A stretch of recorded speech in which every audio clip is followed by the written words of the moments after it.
টাঙ্গাইলের কালিহাতী উপজেলায় একটি শোরুম উদ্বোধনের কথা ছিল চিত্রনায়িকা পরীমনির।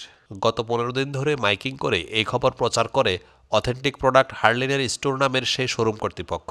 তবে স্থানীয় তৌহিদি জনতার মধ্যে এই নিয়ে শুরু হয় আলোচনা সমালোচনা। হেফাজতে ইসলাম সহ বেশ কিছু স্থানীয় সংগঠন পরীমনির আগমন ঠেকানোর জন্য প্রচারণা শুরু করে। এক পর্যায়ে চাপের মুখে শোরুমের মালিক মীর মাসুদ রানা উদ্বোধনী অনুষ্ঠানটি স্থগিত করতে বাধ্য হন। জানা যায়, শনিবার 25শে জানুয়ারি বিকাল 3:30টার দিকে কালিহাতী উপজেলার এলেঙ্গার টিন মার্কেটের শোরুমটির উদ্বোধন অনুষ্ঠান হওয়ার কথা ছিল। তবে গত 2-3 দিন ধরে হেফাজতে ইসলাম সহ স্থানীয় ধর্মপ্রাণ মুসল্লিরা পরীমনির আগমন ঠেকাতে নানা কর্মসূচি ঘোষণা দেন এবং আন্দোলনসহ অবস্থান কর্মসূচি শুরু করেন।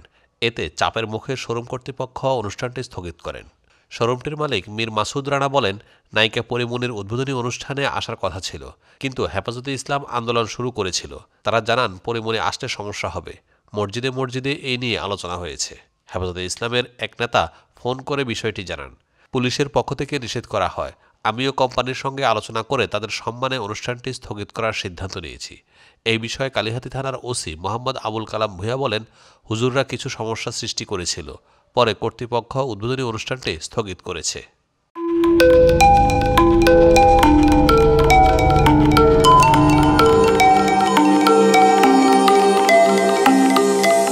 টেক টিভি, দেশ ও দশের কথা বলে।